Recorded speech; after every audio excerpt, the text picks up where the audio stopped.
الحمدللہ رب العالمین والعاقبۃ للمتقین والصلاۃ والسلام علی رسول کریم اما بعد۔ اللہ کے بندوں، روزے کی خصوصیات میں سے ایک خصوصیت یہ بھی ہے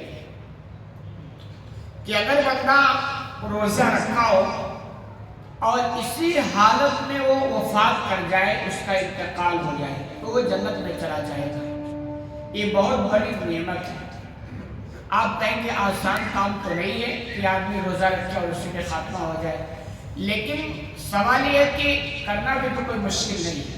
ایک چیز آپ اچھی طرح نوٹ رکھیں، کوئی بھی آپ نیکی کرنا چاہیں اور اس کے پیچھے لگے ہیں، آپ کا جذبہ ہے، پوری کوشش ہے، اور آپ سے اگر نہ بھی وہ نیکی ہو پائے نا، تو اللہ رب العالمین کی اسپیشل مہربانی ہوتی ہے کہ بندے کے جذبے اور اس کی نیت کے مطابق اس کو ثواب دے دیتا ہے۔ تو آپ کوشش کریں یہ پورا مہینہ روزے کا روزہ رکھیں، اس کے علاوہ بھی بہت سارے مواقع ہیں تو اس میں بھی روزہ رکھیں، اور آپ یہ دعا کریں، تمنا کریں، آرزو کریں کہ اللہ ہماری وفات ہو تو روزے کی حالت میں ہو جائے، سیدھے جنت میں چلے جائیں۔ انشاءاللہ اللہ کے لیے کوئی مشکل نہیں ہے، اور وہ آپ کی نیت کے مطابق آپ کو جنت میں داخلہ دے دے گا۔ حدیث سماعت فرمائیں۔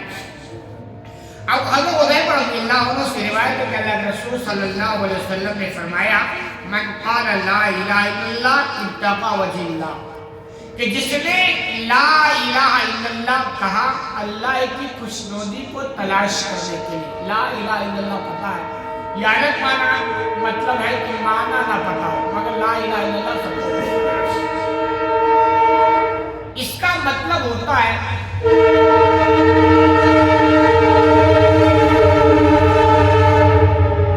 کہ اللہ کے علاوہ کوئی معبود حقیقی نہیں ہے۔ تو جس نے زبان سے یہ کہا، اور آگے شرط ہے، مقصد ہے کہ اللہ کی خوشنودی تلاش کرنا ہو۔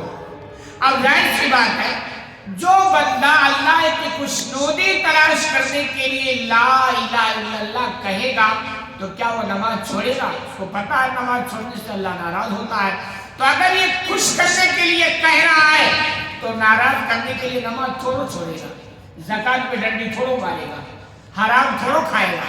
تو یعنی یہ کہ اس کی پوری زندگی اللہ کی بندگی میں گزر جائے، کوئی بھی کام کرے اس پر ثواب لکھا جائے، تو گویا اس نے حقیقت میں لا الہ الا اللہ اللہ کی خوشنودی کے لیے کہا ہے۔ یعنی عمل بتلائے گا آپ کا کہ آپ نے ایسے خاندان کے حساب سے یا رسمی طور پر پڑھ لیا ہے یا اللہ کی خوشنودی کے لیے۔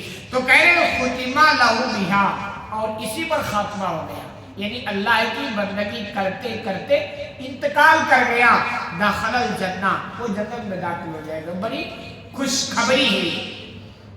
وَمَنْ صَامَ يَوْمًا ابْتَغَىٰ وَجْهَ اللَّهِ، جس نے ایک دن کا روزہ رکھا اللہ کی خوشنودی تلاش کرنے کے لیے، ایک دن کا روزہ، ماشاءاللہ آپ تو پورے 30 دن کا روزہ کریں، بڑی سعادت کی بات ہے۔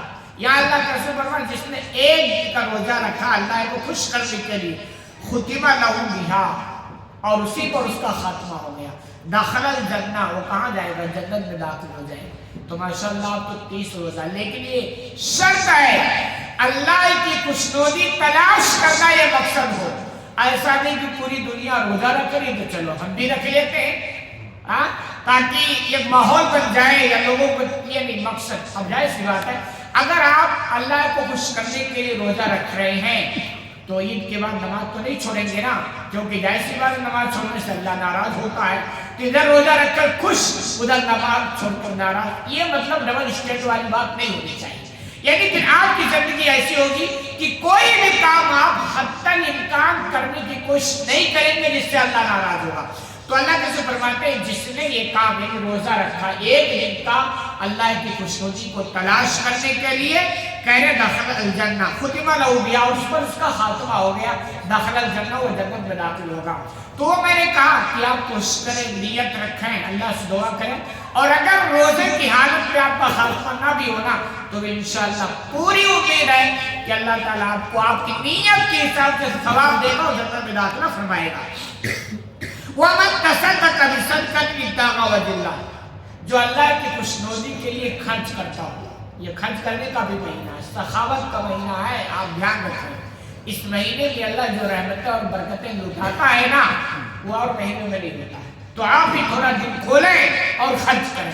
تو جس نے خرچ کیا اللہ کی خوشنودی کے لیے کہہ رہے ختمہ لہو بہا، اور اسی پر اس کا خاتمہ ہو رہا ہے، یعنی خرچ کر رہا، اس کا یہ جذبہ، اس کا یہ مزاج بن گیا ہے کہ میرے پاس آئے گا میں خرچ کروں۔ اس لیے میں لوگوں کو مشورہ دیتا ہوں کہ اللہ کے بندو خرچ کرنے والے ایسے بن جاؤ۔ آپ اپنی آمدن کا، اپنی انکم سورس میں سے کچھ پرسنٹ فکس کر دو کہ ہمارے پاس اتنا اگر پیسہ ہے تو اس میں اتنا پرسنٹ اللہ کرائے گا۔ زکوٰۃ تو الگ ہی ہے، زکوٰۃ تو مجبوری ہے بھائی، اس کے بغیر تو کوئی چارہ ہی نہیں ہے۔ میں نے کہا زکوٰۃ میں ڈنڈی مارنے والی ہے تباہی کے سبب، انشاءاللہ آگے سنیں گے۔ اس کے علاوہ زکوٰۃ کے علاوہ جیسے آپ اگر نوکری کرتے ہیں نا، پھر آپ دیکھیں گے سال دو سال میں آپ کے جو آمدن کے راستے بنیں گے نا، آپ تصور نہیں کر سکتے۔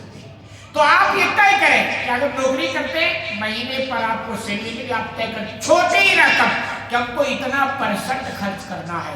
بزنس کرتے ہیں، آپ کے پاس فائدہ آیا، بینیفٹ ہوا، آپ اس میں طے کر کے رکھیں کہ ہم کو اتنا پرسنٹ خرچ کرنا ہے۔ پھر آپ دیکھیں یہ خرچ کرتے ہی رہیں، انشاءاللہ اس جذبے کے ساتھ آپ کا خاتمہ ہوگا۔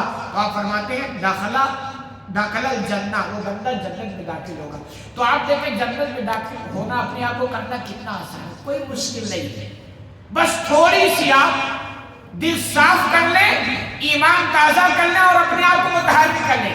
بھائی دنیا کا سب سے مشکل کام نماز پڑھنا چھوڑو، دنیا میں لوگ کیا کیا کام بھی کر لیتے ہیں یار، لیکن دنیا بنانے کے لیے اور آخرت بنانے کے لیے نماز نہیں پڑھی جا سکتی ہے، زکات نہیں نکالی جا سکتی، روزے کتنا آسان کام۔ اور جنت کوئی کھانے کا کام نہیں ہے، بہت بڑی اور بہت آرام دہ جگہ ہے، وہ آپ تصور دنیا میں نہیں کر سکتے ہیں۔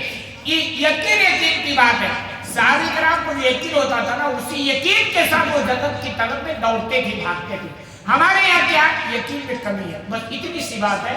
تو اللہ کے بندو یہ عظیم مہینہ، اس میں کچھ سیکھ لو، خرچ کرنے والا سیکھ لو، نماز کا پابندی کرنے والا بن جاؤ، زکات نکالنے والے بن جاؤ، روزہ رکھنے کی عادت ڈال لو، انشاءاللہ پھر آپ کے لیے جنت کا پانا آسان ہو جائے گا۔ اور یہ سب سے بڑی کامیابی ہے جو ہم نے پہلے بھی بتایا ہے اور اب بھی تازہ کر رہا ہوں کہ جنت کا حاصل کرنی یہ سب سے بڑی کامیابی ہے۔ اللہ رب العالمین سے دعا ہے کہ الہ العالمین تمہیں کہنے سے زیادہ کرنے کی توفیق عطا فرمائے۔